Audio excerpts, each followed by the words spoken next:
Pancasila. Bab 3, aku patuh aturan dengan topik aturan di lingkungan sekolah dan di rumah. Oke, sebelum kita memulai pembelajaran pada hari ini, alangkah baiknya kita berdoa terlebih dahulu. Oke, berdoa menurut agama dan kepercayaannya masing-masing, dalam hati dimulai.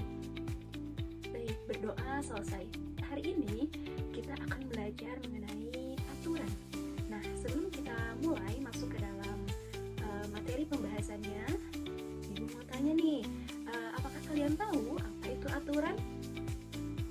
Oke, betul. Jadi aturan itu adalah suatu tindakan yang patut kita patuhi dan laksanakan. Kemudian aturan juga suatu panduan atau pedoman manusia untuk dapat hidup teratur dan tertib. Nah, tentu ketika kita melanggar atau tidak melaksanakan suatu aturan tersebut, tentunya kita akan mendapatkan sanksi atau hukuman. Jadi ketika kita tidak mematuhi atau tidak melaksanakan aturan tersebut, kita tentu akan mendapatkan suatu sanksi atau hukumannya. Oke, selanjutnya kita masuk ke pembahasan berikutnya. Oke, di sini ada pengertian aturan.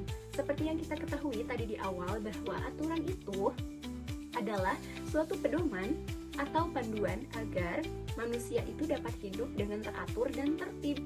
Nah, selanjutnya tentu saja pasti setiap orang itu akan memiliki aktivitas yang beragam. Nah, dimanapun orang tersebut beraktivitas, pasti itu akan memiliki aturan, sehingga aturan di satu tempat dengan tempat yang lainnya itu akan berbeda. Jadi setiap kelompok atau komunitas tertentu itu mempunyai aturannya masing-masing. Seperti pada aturan suatu keluarga satu dengan keluarga yang lainnya itu tentu memiliki aturan yang berbeda. Nah, jadi tidak hanya itu saja, begitu juga dengan aturan yang ada di sekolah. Aturan di sekolah yang satu dengan aturan di sekolah lainnya itu tentu akan berbeda. Oke, nah setelah kita tahu tadi pengertian aturan itu seperti apa, selanjutnya di sini ada jenis-jenis aturan. Jadi aturan itu terbagi menjadi dua. Yang pertama itu ada aturan tertulis, yang kedua aturan tidak tertulis. Oke, nah yang pertama itu ada aturan tertulis. Jadi aturan tertulis itu adalah seperangkat aturan atau tatanan yang berlaku di lingkungan bermasyarakat, sehingga menjadi pedoman dalam kehidupan sehari-harinya. Jadi dalam aturan ini bersifat tertulis dan mengikat serta memiliki sanksi yang tegas. Oke, nah selanjutnya yang kedua itu ada aturan tidak tertulis. Jadi aturan tidak tertulis itu merupakan seperangkat aturan yang berlaku di lingkungan masyarakat. Jadi hampir sama dengan aturan tertulis. Aturan dengan jenis ini tidak memiliki sanksi yang setegas aturan tertulis. Nah, misalnya aturan tidak tertulis itu, jika ada kegiatan kerja bakti, semua warga harus mengikutinya. Nah, bagaimana dengan aturan tertulis? Misalnya, peraturan yang ada di undang-undang dan peraturan yang ada di sekolah. Oke, jadi seperti itu ya, jenis aturan tertulis dan tidak tertulis. Oke, selanjutnya. Oke, nah selanjutnya di sini ada aturan di sekolah. Nah, aturan di sekolah itu seperti apa sih?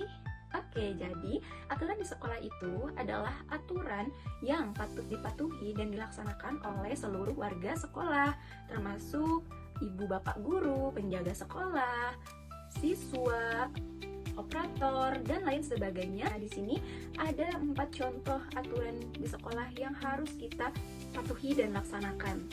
Oke, nah jadi kita bisa lihat di sini gambar yang pertama itu adalah contoh aturan di sekolah, datang ke sekolah dengan tepat waktu. Jadi kita harus mengikuti peraturan yang ada di sekolah, tidak boleh datang terlambat ke sekolah. Contoh yang kedua, kita lihat gambarnya di sini. Jadi ketika guru sedang menjelaskan materi, kita harus mendengarkan dan menyimaknya dengan seksama. Oke, kita lihat dari gambar yang ketiga ini, itu sedang melakukan piket kelas. Nah, jadi piket kelas juga merupakan aturan yang ada di sekolah. Jadi kita harus mematuhi dan melaksanakannya. Oke, ini adalah contoh gambar aturan yang ada di sekolah. Nah, gambar yang terakhir ini menunjukkan kita harus mengikuti upacara bendera di sekolah. Itu merupakan salah satu aturan yang ada di sekolah yang patut kita patuhi dan laksanakan.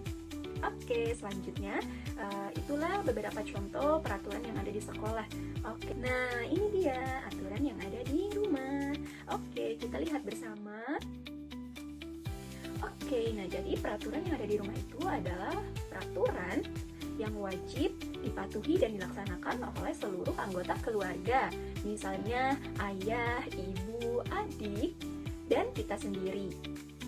Oke, nah dari contoh gambar yang pertama aturan di rumah itu, di sini kita lihat ketika kita mau bepergian kemanapun dan pulang ke rumah itu harus bersalaman dan berpamitan kepada kedua orang tua kita. Nah, itu merupakan salah satu aturan yang ada di rumah yang patut kita patuhi dan laksanakan. Nah, selanjutnya contoh aturan yang ada di rumah itu kita lihat dari gambar yang kedua. Di sini menunjukkan bahwa kita itu harus bangun tepat waktu, tidak boleh kesiangan agar kita lebih leluasa bersiap-siap untuk berangkat ke sekolah. Oke, selanjutnya dari gambar yang ketiga ini, aturan yang ada di rumah, ketika kita sudah selesai bermain, mainannya itu kembali kita bereskan untuk meringankan pekerjaan ibu kita. Oke, itulah aturan yang ada di rumah yang patut kita patuhi dan laksanakan. Oke, nah selanjutnya contoh aturan yang ada di rumah, kita lihat gambar yang terakhir di sini. Nah, ini adalah contoh aturan di rumah.